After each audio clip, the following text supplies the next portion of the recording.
My buddy Leo claimed he'd made it up himself, a party game inspired by some horror flick where people played hide and clap. We'd been scrambling for ideas on New Year's Eve when he dropped it, leaning back with that sly grin that made him instantly likable. The game needs at least 3 people, he explained. But more is better. One person is the hunter. Everyone else are the whispers. We all sat around in the dim kitchen while he laid out the rules. All the lights had to be turned off. The hunter counts to 60 in the dark, while the whispers hide. Everyone is blind. No flashlights, no phone screens. But the hunter has one advantage. They can ask questions, anything they want, except directly calling someone's name. Whispers must answer, but they can do it softly. If someone refuses to answer, Leo said, his grin fading into something oddly serious, they've broken the rules, and they'll be punished. There was a beat of awkward silence before Cam snorted. Punished how? What are you going to do? Take away our drinks. Leo didn't respond, just let his gaze sweep the room. For some reason, no one pushed further. All right, I'm intrigued. What kind of questions are we talking about? Can we make them embarrassing? Embarrassing, mysterious, psychological. Take your pick. Just make sure they're compelling enough to get a response. Sounds thrilling. How long do we play for? Until the hunter finds all the whispers, or until everyone gives up? Either way, it's bound to be interesting. The room buzzed with nervous excitement as we prepared to start. Leo's charisma was infectious, and despite lingering doubts, the allure of the unknown was too tempting to resist. 1, 2, 3. Ready or not, here I come. In the suffocating blackness, I could hear my friends' whispered breaths, the creak of floorboards as they shifted to find comfortable hiding spots.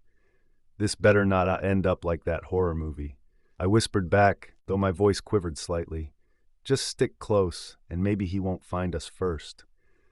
I feel like we're not alone, like something else is here with us. As our eyes adjusted to the dark, every small sound was amplified. The ticking of the wall clock became an incessant drumbeat, and the wind tapping against the window sent chills down our spines. Why is the night so quiet? What are you all hiding from? The night holds secrets, Hunter.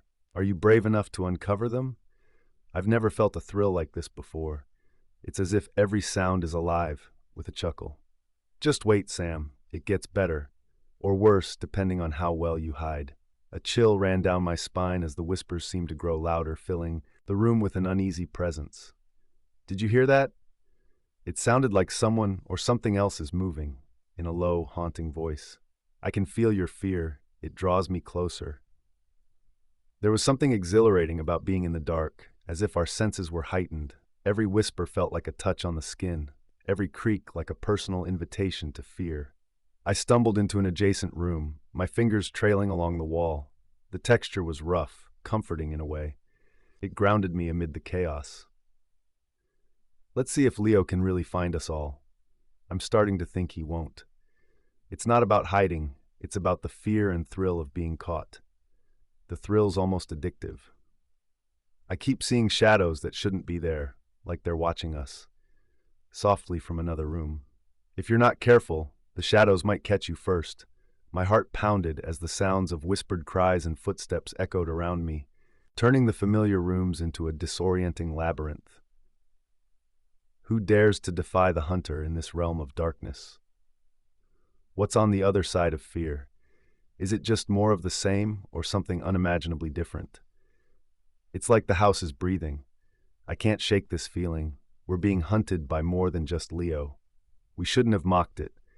This game is beyond us now. It's awakened something darker. What do we do? I can't tell if we're playing a game or if it's playing us. Remember, breaking the rules has consequences. But what happens if the game itself breaks its rules? There was a coldness creeping over us, as if unseen eyes were watching, calculating our every move. Holding back a scream. The whispers, they're closing in. Every moment stretched into eternity, the darkness consuming us until we could no longer distinguish between friend and foe, reality and illusion. I felt an icy hand grip my shoulder. This time it wasn't a trick of my imagination. I dug my nails into my palms, hoping to awaken from this nightmare, yet it only persisted.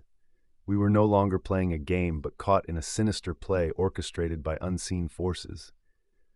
Is this still part of the game, or are we the prey in something much older? We pulled together, huddled close, gleaning no comfort from closeness as the air stiffened around us. Whispering, voice breaking. I keep seeing their eyes, those shadows, they're watching and waiting, omnipresent. You forget the dark belongs not only to shadows but to every fear you've sown, in a fractured whisper revealing despair. Perhaps we woke something that cannot comprehend mercy, only the pursuit of threats distinct from its own shadowed visage. We realized, amid the cacophony of whispers and shimmers of unknown eyes, the distressing truth. Returning to light would not deliver us from this folly, gazing through the void toward the unseen chimeras. If this darkness is but a mirror to ourselves, what becomes of us when dawn approaches but never arrives? I felt a hand on my shoulder, but when I turned, no one was there, just the looming darkness and the game we were now trapped in. The game is no longer ours to control. It has awakened. This isn't fun anymore. I just want it to be over. Do you hear that? It's like a heartbeat. The house itself is alive, whispering all around. You cannot escape what you have unleashed. We realized too late that some games shouldn't be played. As the clock struck midnight, we were left with nothing but the echo of our own fear. As the final chime of the clock faded, it felt like the closing of a book. Each of us left with a lingering sense of desolation and the awareness that once a door is opened, it cannot easily be shut. Yet, in the aftermath of the night, as the first hints of dawn broke through and illuminated the remnants of our gathering, a truth settled upon us. That night, we were taught a lesson. Some thresholds once crossed leave footprints in the soul. We sat there in silence, the realization dawning that perhaps the real game was discovering our deepest fears beneath the surface of play. Maybe Leo knew, maybe he didn't. But what he set in motion, it wasn't just a game, it was a revelation. The night has a way of showing what we often hide during the light of day. I wonder what other secrets it holds. Subscribe to the channel for more horror stories, The Haunted World.